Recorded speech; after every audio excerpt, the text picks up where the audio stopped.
আজকে বানিয়েছি পুরনো দিনের হারিয়ে যাওয়া এক রেসিপি, গরম গরম মুচমুচে মাছের তেলের বড়া, যা থাকলে গরম ভাতের সাথে আর কিছুই লাগবে না। এটা দিয়েই পুরো ভাত খাওয়া হয়ে যাবে। নমস্কার আমার প্রিয় বন্ধুরা, আশা করি আপনারা সকলে ভালো আছেন আর সুস্থ আছেন। বাসন্তী রান্নাঘরে আপনাদের সবাইকে সুস্বাগত। গরম গরম মুচমুচে মাছের তেলের বড়া, যা একবার খেলে তার স্বাদ লেগে থাকবে আজীবন। এখানে মাছের তেল আছে। এই মাছের তেলটাকে আমি পকোড়া বানাবো। সেজন্য আমি একটা 1.5 কিলো মাছের যে তেল বেরিয়েছিল সেটাকে কালকে পরিষ্কার করে ধুয়ে নুন, হলুদ আর লঙ্কা গুঁড়ো মাখিয়ে কালকে রেখে দিয়েছিলাম। আজকে বানাবো। 1 মুঠো মুসুর ডাল 3 ঘন্টা ভালো করে পরিষ্কার করে ধুয়ে ভিজিয়ে রেখেছিলাম, সেই ডালটাকে এখন ছেঁকে নিয়েছি। তার সাথে 2 টেবিল চামচ রেগুলার চালকে পরিষ্কার করে ধুয়ে ভিজিয়ে রেখেছিলাম, সেটাকেও নিয়েছি। এই চালটা দিলে পকোড়াটা মুচমুচে হবে। এবার এই মাছের তেলটাকে আপনাদের পছন্দ মতন টুকরো করে নেবেন, বটিতে ছুরিতে যাতে পারবেন তাতে।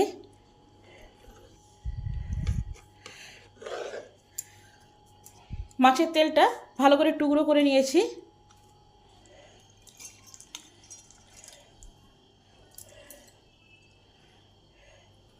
এবার এই ডাল আর চালটাকে একটু গোটা গোটা হিসাবে বেটে নেব। বেশি চাল আর ডাল বাটাটা একটা পাত্রে নিয়ে নিলাম।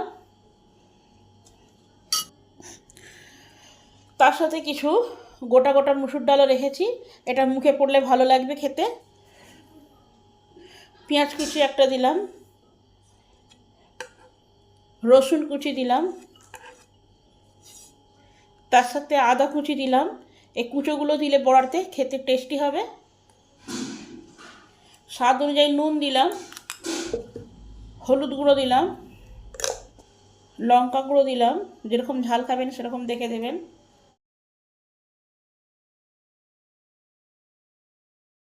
এই কর্নফ্লাওয়ার দিলাম 1 চামচ বাইন্ডিংয়ের জন্য। 1 চামচ গরম মশলা দিলাম। এবার সব কিছুকে ভালো করে মেখে রেখে দিই।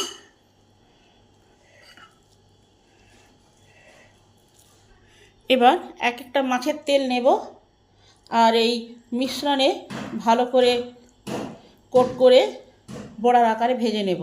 আসুন দেখি কিভাবে ভাজি। পকোড়াগুলো ভাজতে গেলে প্যানটাকে আগে ভালো করে গরম করে নিতে হবে। প্যানটা ভালো করে গরম হলে তারপরে পরিমাণ মতন তেল দিলাম। আপনারা ডিপ ফ্রাই করতে পারেন, কিন্তু আমি শ্যালো ফ্রাই করব।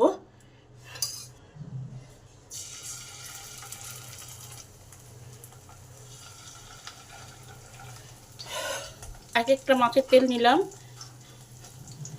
এই ডালের এতে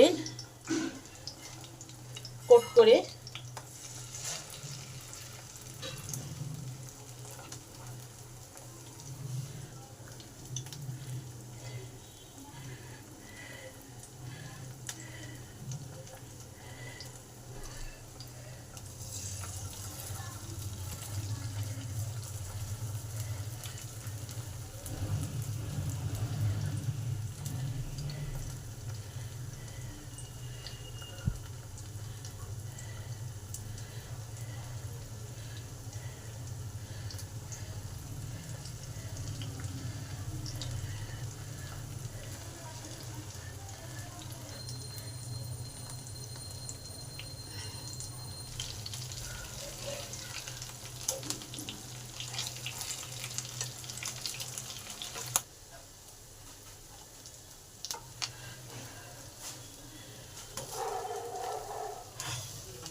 বড়াগুলো দুদিকটা লাল লাল করে ভাজা হয়ে গেছে, এবার নামিয়ে নেব।